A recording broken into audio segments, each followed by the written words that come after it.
माता की जय। ना मीना उठ मीना कौन हो तुम? ନା ଏମିତି ସ୍ୱପ୍ନ ମୁଁ ମୋ ଜୀବନରେ କେବେ ଦେଖିନଥିଲି। कौन है मीना? ମୁଁ ଗୋଟିଏ ଖରାପ ସ୍ୱପ୍ନ ଦେଖିଲି। स्वप्न देखिल कि स्वप्न देखिल छाड़ से कथा मु देख आज बाटल फेरी आस ଛାଡ଼ ସେ କଥା, ଖାଇବା ଆଣ। मीना जलखिया दियो पिला माने खाइकी स्कूल को जिवे तांकर डेरी हो जाउछि।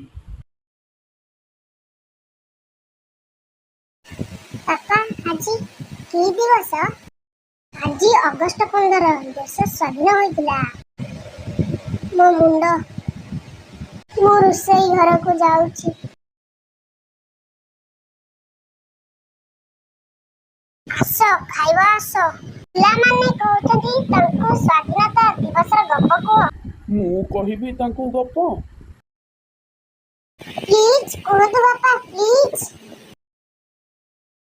କହିବେ କହିବେ। ଆମ ସ୍କୁଲରେ ସ୍ୱାଧୀନତା ଦିବସ କେମିତି ପାଳନ ହେଲା?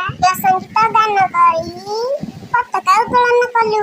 ତାପରେ ସଭା ହେଲା। ସଭା ହୋଇସାରିଲା ପରେ ମିଠା ଖାଇ ଘରକୁ ଆସିଲୁ। ବହୁତ ମଜା ହେଲା ମା। ତୁମ ବାପା ତୁମ ଦୁହିଁଙ୍କୁ ସ୍ୱାଧୀନତା ଦିବସର ମହତ୍ତ୍ୱ ବିଷୟରେ କହିବେ। भारत इंग्रेज मानकर शासन रे थिला आ भारतर लोक माने बहुत कष्ट पाउथिले किंतु गांधीजी अहिंसा नीति रे विद्रोह करी से मानकु ए देशरु तड़ी देले आ भारत स्वाधीनता लाभ कला। भारत माता की जय। भारत माता की जय। भारत माता की जय।